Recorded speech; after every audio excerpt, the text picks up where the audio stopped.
I will explain in more detail after the opening credits, but today I have to open the show with I'm Brian Johnson, and this is Nobody at All.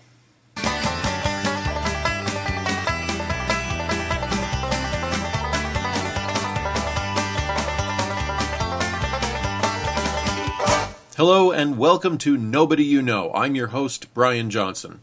When I started this project, my goal, my self-imposed goal, I have no producers over me telling me anything, but my personal goal was that I would upload a new episode every week. Specifically, I decided on Tuesday at 6 p.m. That's just the way that worked out best with other projects I have going on.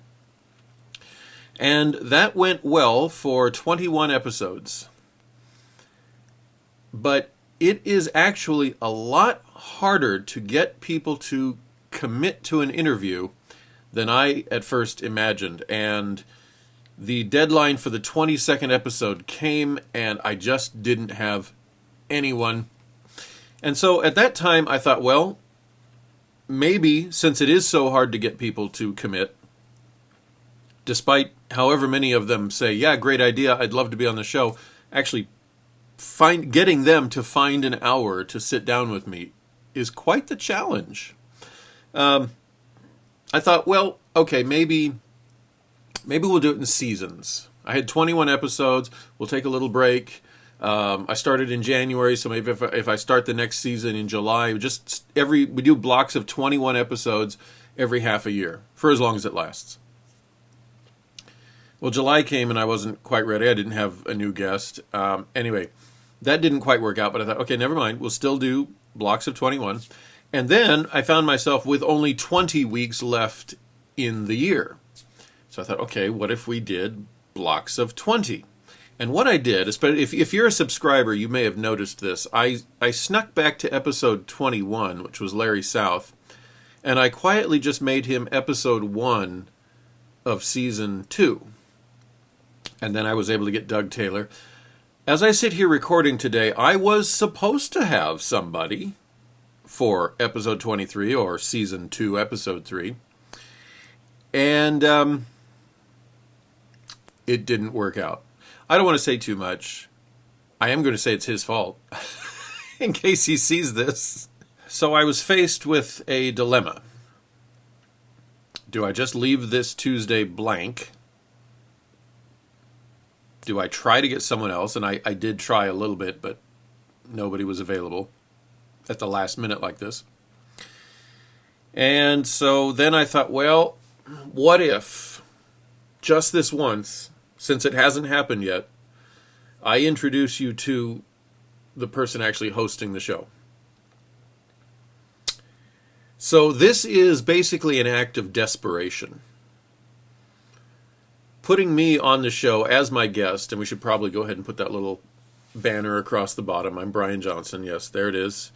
And the episode's name is, and now here's your host. Yeah, this is me quietly hoping that this is the one time I will be faced with such a situation that I just don't have a new guest for you. I am really hoping that by next Tuesday, 6 p.m., I will have an interview of someone else loaded up for you, because I don't want this show to be about me. I'm already all over YouTube, and I'm not all over YouTube as grandly as that may sound. My biggest channel has 146 subscribers, but I mean I have 4 or 5 different projects going on YouTube. Okay, all of that to say, hi, I am the guest for today. And as I sat here thinking, what am I going to talk about? I realized I don't know.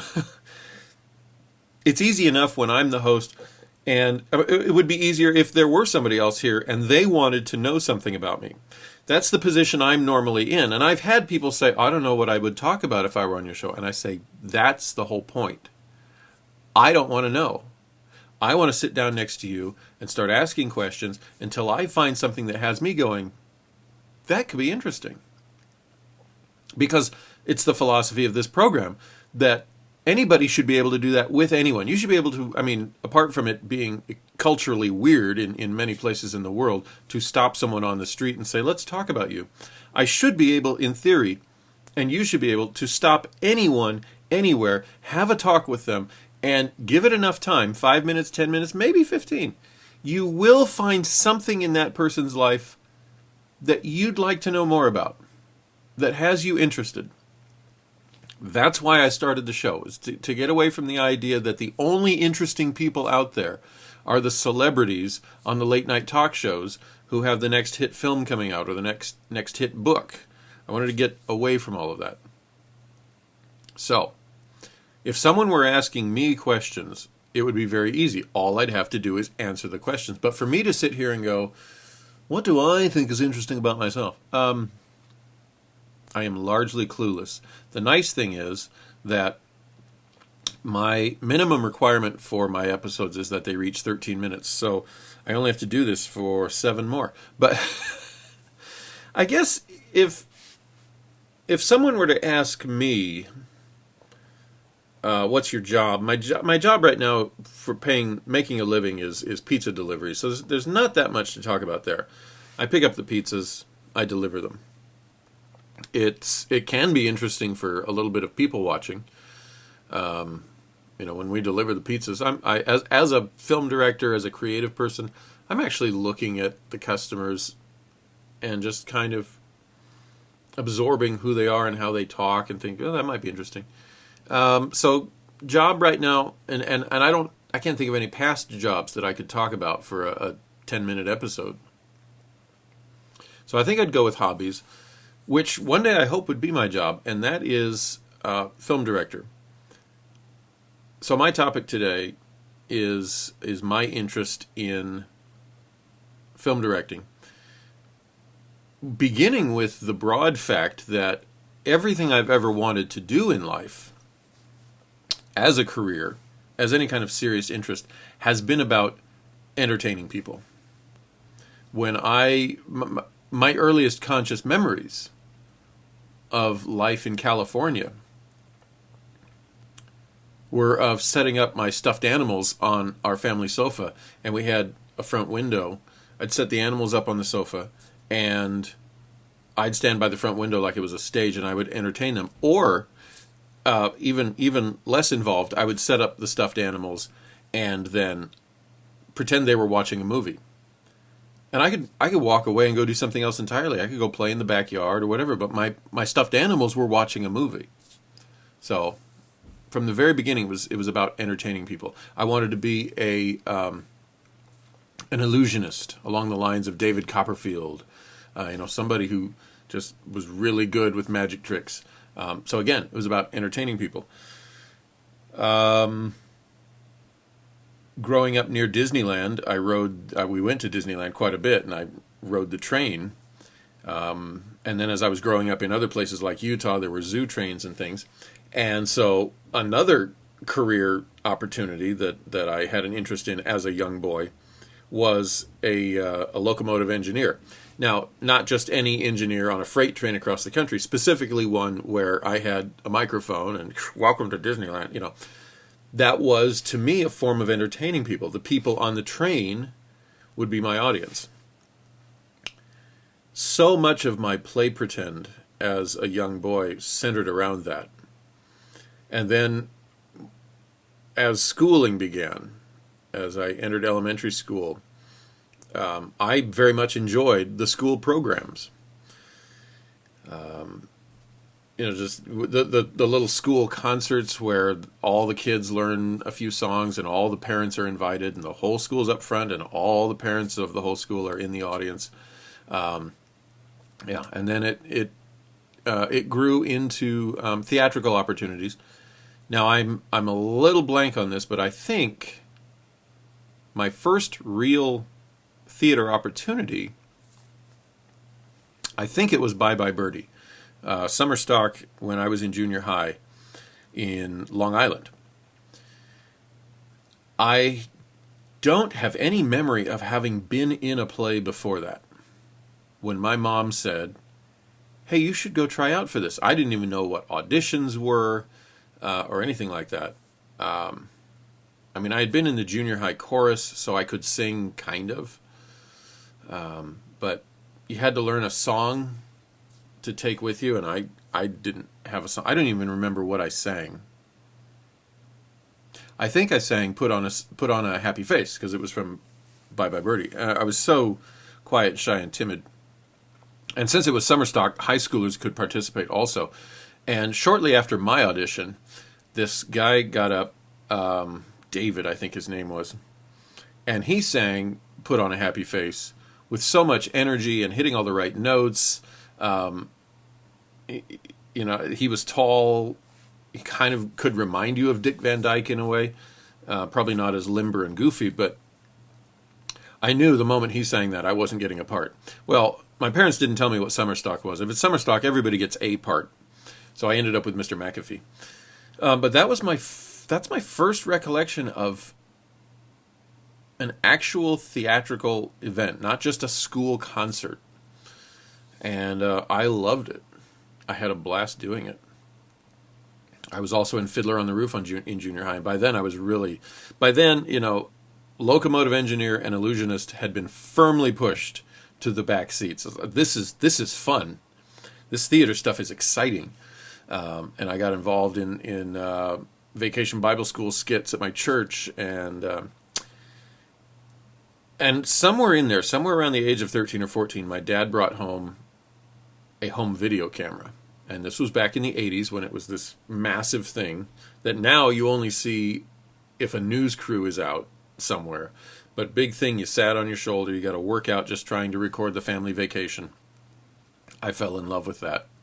Absolutely fell in love with that. And so by the time high school began, by the time I was a freshman in high school, I knew what I wanted to do in life. And that was be a film director. I don't know if I can put it into words. And there are people who they just don't understand. There is an incredible thrill to getting out all of the equipment, getting people together. In the early days, it was just my friends, but I also went to college for this subject. And the day I started filming my senior graduation project, or the project I needed to complete to graduate, day one, probably a bit ambitious, day one involved about 30 extras, and a full day's schedule of shooting. And things were going wrong at the very beginning. I got to shoot on 16 millimeter film as a college student, which is so much fun. I wish everybody could. This whole switch to digital is just, the aesthetic to me is just so uninteresting. But I was talking just about people don't understand. I had 30 people on the lawn of this house. We were filming like mad all day long. The cable connecting the camera to the audio equipment so that everything timed out right was not working. I had to wing it later in the editing room. Long story. It was a day of nonstop stress. And I loved it. And I suppose it's like any career, really. I suppose it is. There are people on the outside of any career. Somebody's in a career and loves everything that comes with it. People on the outside go, how can you enjoy that? There are people on the outside who have said to me, why is that fun to you? And I don't know if I can put it into words. I really don't. It's a blast. And then, because I've always done, so far, very low budget or no budget projects, I've done the directing and the editing, to then sit at my computer and take all of the shots I've got. And back in college, of course, it was actually to take actual film, to go and pick out all the best shots and slowly work them together. Nowadays, it's all digital on a computer. To work it and go, it's not quite right, trim it a little, move this a little, take out that shot, find a better performance from the actor for the same line.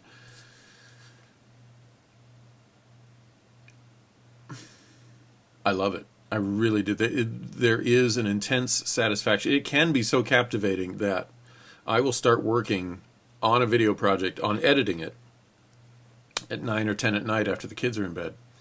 So I've seen the sun go down, and I'm editing, and I'm so involved, and scenes are coming together, and it's so exciting that I look out the window, and the sun is coming up. And I think, I better go to bed. It is something I've wanted to do since I was 14 or so. Here we are 34, almost 35 years later. I still haven't made the film I want to make, but I am just getting started on it. I'm taking steps to make it happen. So that I'm looking forward to that. But that's me. And if I were interviewing me and I had said to me, what is your big interest in life? That's it. It's film. It's film production. And part of it is specifically the working with other people. Right now, as I record this, the actors and writers of Hollywood are on strike because they want to insist, they want to have it in the union contracts that no artificial intelligence will be used to replace their jobs, because AI is getting very good in terms of creating images. There are whole companies out there offering, for example, workplace videos. You got to train your employees on the safety procedures and things like that, but you don't want to get an actor and lights and all. You go to this company, type in your dialogue, and boom, this video comes up, and it looks pretty darn real. It's not interesting, but it looks real. And so, yeah, the actors and writers are on strike saying AI should not replace our jobs. Now, I don't have a particular love for unions, but I do know that as a director, I have no interest in using AI. I want to work with real people on a real set. Even films like Sky Captain and the World of Tomorrow, or 300. There was another one called Sin City. Not that I recommend all of them, but they were shot in an entirely blue room with just the actors and a couple of props, and then the computer puts in all the backdrop. The special effects artist uses a computer. Even that's not as fun for me. I want to be on a full set or out in a real location. And I know how, Hollywood is cutting every corner they can. It saves money to not go on location or be able to computerize in your backdrop. And certainly there would be times I could admit to the practicality of that. But I look at the performances in things like Sky Captain and 300, and they don't feel like they're out there. They really don't. You watch Raiders of the Lost Ark and compare it to Indiana Jones and the Kingdom of the Crystal Skull. Raiders of the Lost Ark was shot on locations and sets, with very few exceptions, like the cloudy sky over the Ark as God is destroying the Nazis. With very few exceptions, if you see it, it was there, or they were out in it. And in Raiders of the Lost Ark, Indiana Jones feels dusty. He feels like he's sweating and it's hot and it's miserable. And then you watch Kingdom of the Crystal Skull, shot almost entirely on blue screen, and nobody feels like they're out in the jungle. Nobody feels like they're out in the desert. They feel like they are acting in a big blue room. So it's part of it. So I enjoy creating, but I enjoy creating with people and filming things that are really there as best we can and making it happen that way. And look at that. I just talked for 18 and a half minutes. So I'd better let you go. Cross your fingers. If you're in the Central Oregon area, save me from having to do this again next week by being in next week's episode. Write to me at 10thandfur@outlook.com, and we'll get you on the show. It takes about half an hour. It's painless. It's a lot less painless than me trying to decide for myself what I want to talk about. I ask you questions, you answer them. It's really, that's all there is to it. And don't sit there and say, well, I'm not interesting. Everyone is interesting, and you don't have to be famous to be fascinating.